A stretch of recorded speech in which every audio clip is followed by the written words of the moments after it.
nau mai ki roto Ruatoki, ki roto Te Urewera. We'll be heading up the river this morning, as you all know. We'll have a little safety briefing and then karakia, and then we'll hit the awa and head up to Te Pūtere.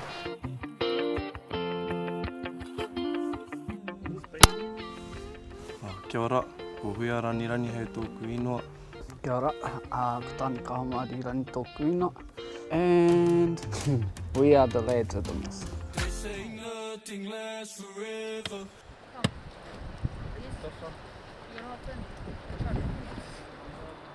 Ko te mea nui mō māua, kia tae airaua te kite i ngā tū mō māua tāna kei roto i te nahere. Te Aotearoa hoki o tēnei wāhi.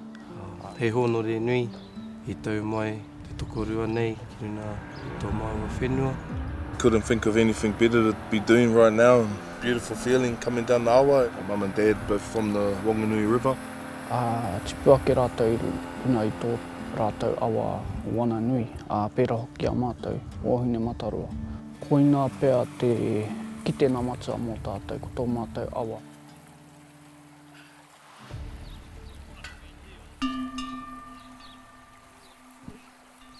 I tipu ake māua i raro i ngā rikireke o māua kuia kraua.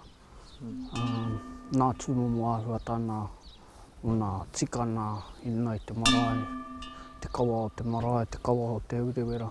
Yeah, really inspiring for the Ladz of the Mist brothers for bringing us here to the marae and welcoming us on and seeing them kōrero. It's really inspiring for me and makes me want to start learning myself too, so yeah, it's inspiring. Whakatau mai rā ki nei tō mātou marae e ki anei ko te pōterani mōna. Whakatau mai rā ki nei te whenua tauri kura, te pūtere o pōtaka. Ohine mataroa e rere atu nei. Ko nei tō mātou kaina tūturu me ki. Nō reira, pai te whakaro kia heria mai aua tokorua ki tō mātou marae. It's a good connection for us to be here and hopefully pass some knowledge on to the brothers and help them on their journey as well as it's real healing for us too to come out here, and it's awesome part of our journey. Welcome. No more brothers, no more. Brothers. Always looked up to you when we were younger, and now we're here, really making us our own song to put out. And we want to make it uplifting and inspiring for other people. Helps you learn more skills about music, beat making side of it too. Nā mea katoa, all of it. Yeah, very excited to be working on the song and te reo Māori of yours. Help inspire others and uplift them, eh? And I guess that's what's always been our mission, eh? That's us. Get to it, eh? Start on a Waiata. What's something that you sort of want to write about? Yeah, something inspiring. Inspiring. Definitely a message.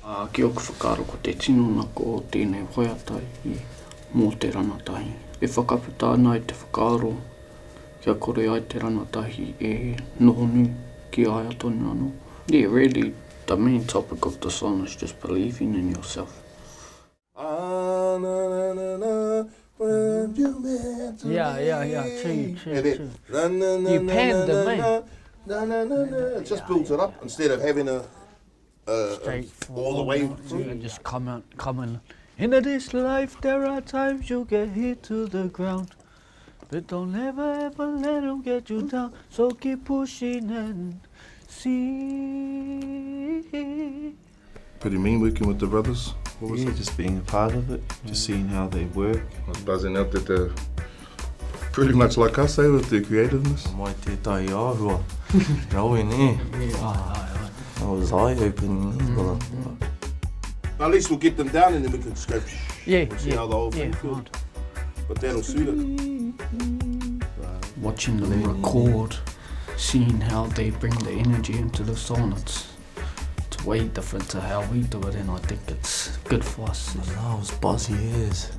Sort of just sticking to our kaupapa, keep rising, Aotearoa keep rising, rangatahi stand up, keep striving. So that's just sort of the message that we put into the hook. So keep pushing on. Okay, yeah, ready? Yes, sir. No reira, matika maira. Maranga maira, te hunga taiohi. Their vocal skills, you know, hearing their kapahaka upbringing, being able to hear them in their tuning was just spot on. Kia kahara. Whaia te iti kahurani.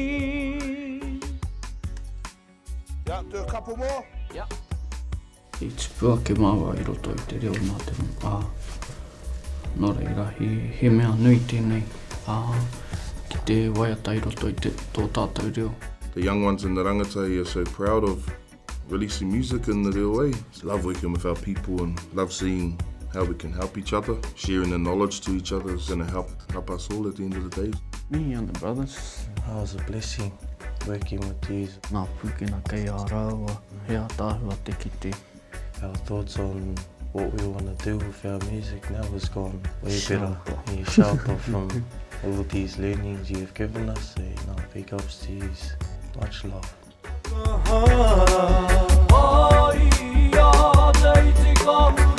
Mana motu haketia.